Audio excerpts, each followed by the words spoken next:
Me llamo Esteban Rojas, y durante muchos años creí que mi vida había sido pequeña, invisible, como una sombra que nadie mira dos veces. Nací en una casa de paredes delgadas, donde el viento se colaba por las grietas, y el sonido de las monedas al caer sobre la mesa era un acontecimiento raro, casi solemne. Mi padre me enseñó desde niño que el dinero no solo compra pan, también compra silencios, lealtades falsas y, a veces, la memoria de los demás. Yo no entendía entonces lo que quería decir, pero esas palabras se me quedaron clavadas como una astilla que nunca termina de salir. Crecí trabajando desde muy joven, ayudando en lo que podía, cargando sacos, limpiando suelos, haciendo recados. No soñaba con ser rico, soñaba con ser justo. Quizás por eso acepté aquel empleo cuando conocí a Mauricio Beltrán. Era un hombre carismático, de sonrisa fácil, que hablaba del futuro como si lo tuviera guardado en el bolsillo. Me ofreció trabajar con él en un pequeño negocio que, según decía, iba a crecer rápido. Yo puse lo único que tenía: tiempo, esfuerzo y una confianza casi ingenua. Él puso el capital inicial y su apellido respetado. Al principio todo parecía equilibrado, casi fraterno. Trabajábamos hombro con hombro. Compartíamos café frío al amanecer y planes grandiosos al anochecer. Con el paso de los años, el negocio creció más de lo que jamás imaginé. Llegaron los contratos grandes, las oficinas elegantes, los trajes caros. Yo seguía siendo el mismo por dentro, aunque mis manos ya no estaban tan ásperas. Mauricio, en cambio, empezó a cambiar. No de golpe, sino como cambian las estaciones. Tan lentamente que solo notas la diferencia cuando ya es irreversible. Empezó a hablar en singular, a decir mi empresa, mi dinero, mi éxito. Al principio me reía. Pensaba que eran palabras sin peso. No quise ver las señales porque verlas habría significado aceptar que algo se estaba rompiendo. Recuerdo claramente el día en que entendí que para él yo ya no existía. Estábamos en una reunión importante, rodeados de gente influyente. Cuando alguien preguntó quién había desarrollado el proyecto que nos había llevado hasta allí, Mauricio sonrió y respondió sin titubear, atribuyéndose todo el mérito. Yo estaba a su lado, escuchando cómo mi trabajo, mis noches sin dormir, mis sacrificios, se desvanecían en el aire como humo.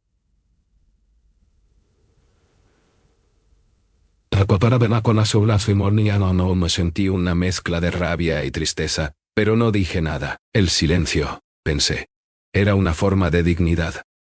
Hoy sé que también puede ser una forma de rendición. Con el tiempo, ese silencio me fue pesando más que cualquier deuda. Mauricio empezó a excluirme de decisiones, a retrasar pagos, a tratarme como a un empleado más, cuando durante años había sido su socio en todo menos en el nombre. Él pensó que el dinero lo hacía dueño de la historia completa, que podía borrar los capítulos incómodos con solo firmar un cheque. Pensó que todo el dinero era suyo, y durante un tiempo, debo admitirlo, casi me convenció a mí también. Hubo noches en las que me miraba al espejo y no reconocía al hombre que veía. Me preguntaba cuándo había dejado de defender lo que era justo, cuándo había aceptado tan fácilmente ser desplazado. Pensaba en mi padre, en sus palabras sobre el dinero y la memoria, y sentía una vergüenza profunda, casi física. No era solo una cuestión de dinero, era una cuestión de identidad, de respeto por mi propia historia. El punto de quiebre llegó de forma inesperada. Una tarde aparentemente común. Recibí una notificación legal que me dejaba fuera de la empresa de manera definitiva. Todo estaba cuidadosamente redactado, frío, impecable. Mauricio había movido sus piezas con paciencia, como un jugador que cree tener la partida ganada. Mientras leía aquellos papeles, algo dentro de mí cambió. No fue rabia, fue claridad. Entendí que si no reclamaba mi parte, no solo perdería dinero, perdería la verdad de mi propia vida. Decidí entonces hablar, alzar la voz que había mantenido baja durante años. No fue fácil. Enfrentar a alguien con poder, con recursos, con influencia. Es como caminar contra el viento en una tormenta. Hubo momentos de miedo, de duda, de cansancio extremo. Personas que creía cercanas se alejaron. Otras me aconsejaron que dejara todo atrás, que aceptara lo que me ofrecían y siguiera adelante. Pero ya no podía hacerlo. No después de todo lo vivido. Mientras reunía documentos, recuerdos, pruebas de mi trabajo, revivía cada etapa de mi vida junto a ese proyecto. Cada decisión tomada en conjunto, cada idea compartida, cada sacrificio silencioso. Era doloroso, pero también revelador. Me di cuenta de cuánto había dado y de lo poco que había pedido a cambio. No buscaba venganza, buscaba reconocimiento, buscaba justicia. El proceso fue largo, agotador, y en muchos momentos sentí que estaba luchando contra un muro demasiado alto. Mauricio seguía convencido de que el dinero lo protegería, de que podía comprar el resultado como había comprado tantas voluntades antes. Yo, en cambio, solo tenía mi historia, y la convicción de que la verdad, aunque lenta, suele encontrar su camino. Cada día que pasaba, cada obstáculo superado, fortalecía algo dentro de mí que había estado dormido durante años. Hubo una noche, sentado solo en mi casa, en la que comprendí que, ganara o perdiera, ya había recuperado algo invaluable. Había recuperado mi voz. Había dejado de ser la sombra que acepta migajas y se conforma con el silencio. Entendí que reclamar mi parte no era solo un acto legal, era un acto profundamente humano. Era decirle al mundo, y a mí mismo, que mi esfuerzo tenía valor, que mi historia merecía ser contada completa, sin omisiones convenientes. Aún faltaba mucho por recorrer, muchas puertas por tocar, muchas batallas internas por librar. Pero esa noche dormí con una calma que no sentía desde hacía años. Sabía que el camino sería duro, que Mauricio no cedería fácilmente, que el dinero seguiría siendo su arma favorita. Pero también sabía algo que él había olvidado, que no todo se puede comprar, que hay deudas que no se pagan con billetes, y que cuando alguien decide reclamar su parte, no solo del dinero sino de la verdad, ya no hay marcha atrás. El amanecer de los días siguientes llegó con un peso distinto sobre mis hombros.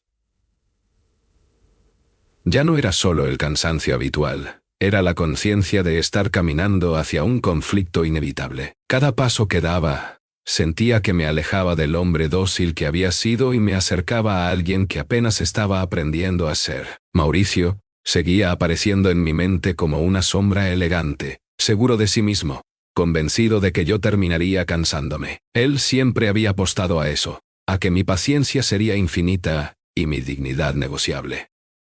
Las primeras reuniones con abogados fueron una experiencia humillante y reveladora al mismo tiempo. Escuchar mi propia vida reducida a fechas, cifras y contratos me hizo entender lo fácil que es borrar a una persona cuando solo miras números. Sin embargo, también fue allí donde comprendí que mi historia tenía peso legal, que cada correo, cada acuerdo verbal respaldado por testigos, cada decisión compartida dejaba una huella. Yo había vivido esos años con honestidad, y esa honestidad, aunque no brillara como el dinero de Mauricio, tenía una fuerza silenciosa. Mauricio intentó contactarme varias veces, al principio con un tono cordial, casi paternal, como si yo fuera un hijo confundido. Me hablaba de malentendidos, de errores administrativos, de soluciones rápidas si yo aceptaba un acuerdo discreto. Cada palabra estaba cuidadosamente elegida para hacerme sentir pequeño, para recordarme quién tenía el poder.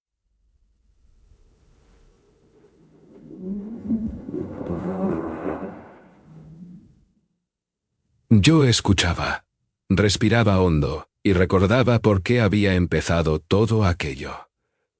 No se trataba de aceptar una compensación mínima para desaparecer, se trataba de no permitir que reescribiera la historia a su conveniencia. Cuando entendió que no iba a ceder, su tono cambió. Aparecieron las amenazas veladas, las advertencias disfrazadas de consejos. Me habló de su influencia, de lo largo y costoso que podía ser el proceso, de lo mucho que yo podía perder si insistía. Hubo momentos en los que esas palabras me quitaban el sueño. No voy a mentir, tuve miedo de quedarme sin nada, miedo de quedar marcado, miedo de haber despertado a un enemigo demasiado grande. Pero ese miedo ya no me paralizaba como antes. Ahora lo reconocía, lo aceptaba y seguía adelante.